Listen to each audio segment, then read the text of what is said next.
Friends, welcome to my YouTube channel. Students, आज हम पढ़ेंगे class 10th maths chapter 1 start करते हैं। चैप्टर 1 है real numbers, introduction of real numbers. Real numbers constitute the union of all rational and irrational numbers. Means यहाँ पे जो हम ग्राफ से इसको समझाने की कोशिश किए हैं जिससे आपको समझ में आ जाए जो रियल नंबर्स है। रियल नंबर्स में क्या है दिया गया है कि number which can be represented on A number line, यानी वह नंबर जिसको हम नंबर लाइन पर जो है कि रिप्रेजेंट कर रहे हैं तो वह रियल नंबर हुआ। तो रियल नंबर में पॉजिटिव नंबर्स और निगेटिव नंबर्स दोनों होते हैं, जीरो भी होता है, यानी होल नंबर्स और निगेटिव इंटीजर्स। तो इसको हमने ग्राफ से यहाँ बता दिया है कि ये रियल नंबर्स है, तो इसकी जो है टू पार्ट्स में होते हैं। टू पार्ट्स में क्या है, फर्स्ट है रेशनल नंबर और दूसरा है इरेशनल नंबर। तो रेशनल नंबर क्या है, रेशनल नंबर में नॉन इंटीजर और इंटीजर्स दो आते हैं, दोनों आते हैं, ये हो गया। अब इरेशनल नंबर में क्या है, डेसिमल नंबर्स है। अब यहाँ पे आ जाओ नॉन इंटीजर और इंटीजर। तो नॉन इंटीजर क्या है, नॉन इंटीजर्स में है डेसिमल नंबर्स हुए, फ्रैक्शन नंबर्स हुए, और इंटीजर्स में हो जाएंगे whole numbers, negative integers.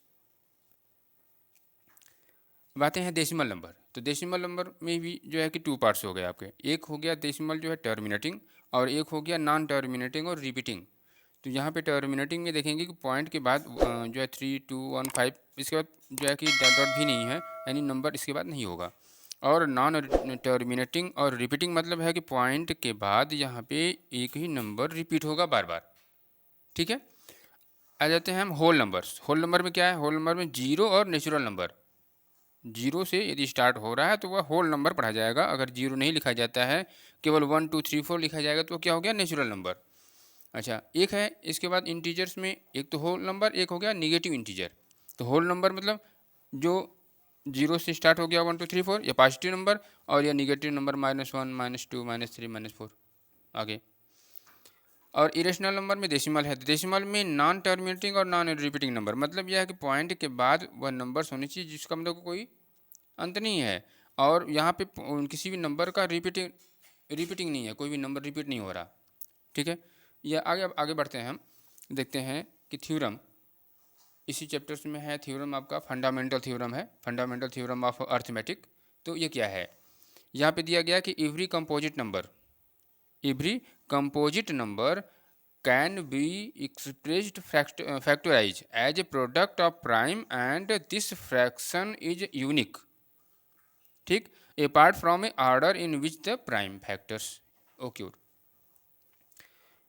For example में यदि हम लेते हैं कि कंपोजिट नंबर कोई x है, ठीक है, तो उसका फ्रैक्शन क्या होगा, फैक्टराइज क्या करेंगे, तो x का फैक्टर हो जाएगा p1, p2 dot dot dot pn। तो pn मतलब क्या है, जो प्राइम नंबर्स होते हैं। तो वेयर pn p1 है, p12 और dot dot pn are prime and written in ascending order, यानी इनको हम किस ऑर्डर में लिखेंगे, असेंडिंग ऑर्डर में। हमने यहाँ पे फॉर एग्जांपल में वर्ड में यहाँ पे नंबर में समझा दिया है कि यह एक कंपोजिट नंबर दिया गया है, तो इसका हम फैक्टर करते हैं। तो फैक्टर करेंगे तो यहाँ पे क्या मिलेगा, 2, 2, 2, 3, 3, 5, 7, 13। तो यहाँ पे यह जो है 2, 3, 5, 7, 13, ये क्या असेंडिंग ऑर्डर में आएंगे। तो इनके हम फैक्टर लिखे हैं, और एक किस में लिखे हैं, असेंडिंग ऑर्डर में लिखे हैं। अब इसके हम आगे बढ़ते हैं एक्सरसाइज में। एक्सरसाइज 1.2 चैप्टर जो स्टार्ट होगा वह 1.1 से है, बट 1.1 सिलेबस में नहीं है आप लोगों के, तो 1.2 से स्टार्ट होगा। तो 1.2 का question number 1, express each number as a product of its prime factor. तो इसमें क्या करना है, जो नंबर दिए गए हैं इनका जो है प्राइम फैक्टर करना है। प्राइम फैक्टर में वह नंबर, ऐसे नंबर जो डिवाइडेड इटसेल्फ हो, मतलब कि केवल स्वयं से डिवाइड हो या 1 से हो, बस। तो यहाँ पे हम ये 140 होता है, 140 का हम जो है कि फैक्टर करेंगे।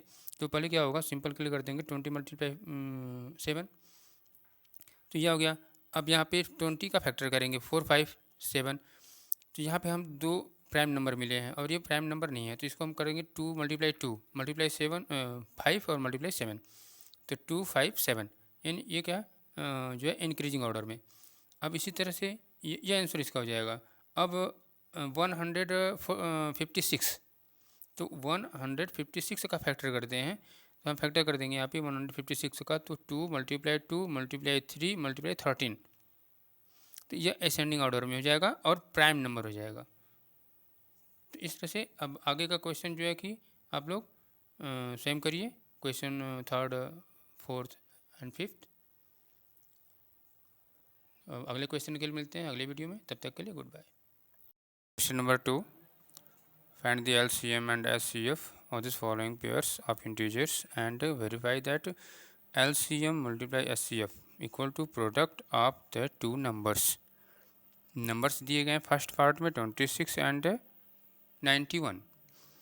तो हम क्या करेंगे यहाँ पे 26 और 91 का LCM एंड SCF और SCF मालूम करेंगे। तो LCM के लिए हम क्या करेंगे, डिवीजन मेथड से सॉल्व कर देंगे। 26 2 से डिवाइड करेंगे 26 और 91 को, तो 26 को 2 से डिवाइड करेंगे, कितना हो जाएगा 13। 91 2 से डिवाइड नहीं होगा, तो 91 को हम यहाँ पे उतार लेंगे। अब 13 से डिवाइड करेंगे, 13 1 जा 13, 13 7 जा 91। अब कौन सा नंबर है 7, तो यहाँ पे 1, ये क्या हो जाएगा 7, तो यहाँ पे 1 7 1 जा 7 हो जाएगा, तो ये 1 1 हो गया। अब आते हैं देखिए SCF। अब SCF क्या हुआ, यानी वह नंबर जिससे दोनों नंबर्स पूरे डिवाइड हो जाए, क्योंकि 2 से 26 डिवाइड हुआ, 91 डिवाइड नहीं हुआ। 7 से यहाँ पे 13 डिवाइड नहीं हुआ, 7 से 7 जो है कि केवल ओनली 7 डिवाइड हुआ। तो 13 जो है ऐसा नंबर है जिससे दोनों नंबर्स डिवाइड हुए हैं, तो HCF क्या होगा 13।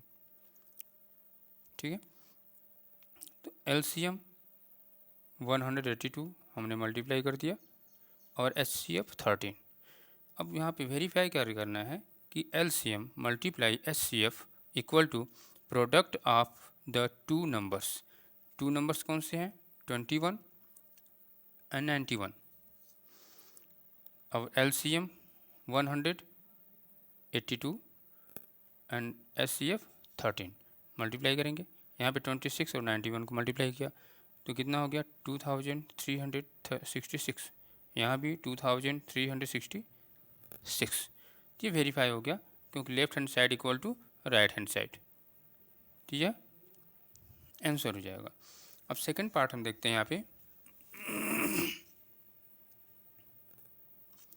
सेकंड पार्ट में 510 एंड 92। 510 डिवाइड किया अलग, 92 को अलग डिवाइड कर दिया हमने। हम जो है कि मल्टीप्लिकेशन मेथड से जो है कि निकालेंगे, यहाँ पे 510 निकालेंगे तो यहाँ पे हमको क्या मिलेगा HCF क्या होगा ओनली 2, यानी यह ऐसा नंबर है जो दोनों में शामिल है। और इसके अलावा जो भी नंबर्स मिलेंगे 2 2 बार, 3 एक बार, 5 17 23, तो सबको हम यहाँ पे लिख करके मल्टीप्लाई कर देंगे, कितना हो जाएगा 23,460।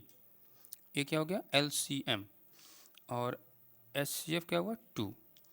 अब हम लिखेंगे वेरीफाई क्या करना है कि LCM multiply HCF equal to product of the two numbers. तो नंबर्स में LCM लिखेंगे HCF लिखेंगे, दोनों का मल्टीप्लाई कर दिया हमने। फिर यहाँ पे जो दो नंबर्स दिए गए हैं 510 एंड 92, तो यहाँ पे दोनों को लिख करके मल्टीप्लाई करेंगे तो हमको मिला क्या 46,920। यहाँ भी 46,920, यानी left hand side equal to right hand side. तो ये वेरीफाई हो गया, ये आंसर हो गया। क्वेश्चन खत्म हुआ। यहाँ पे पार्ट थर्ड जो है उसको आप स्वयं सॉल्व कीजिएगा, इसी तरह से वो भी सॉल्व हो जाएगा और वेरीफाई कर दीजिएगा। क्वेश्चन खत्म हुआ। हम अगले क्वेश्चन के लिए मिलते हैं अगले वीडियो में, तब तक के लिए गुड बाय।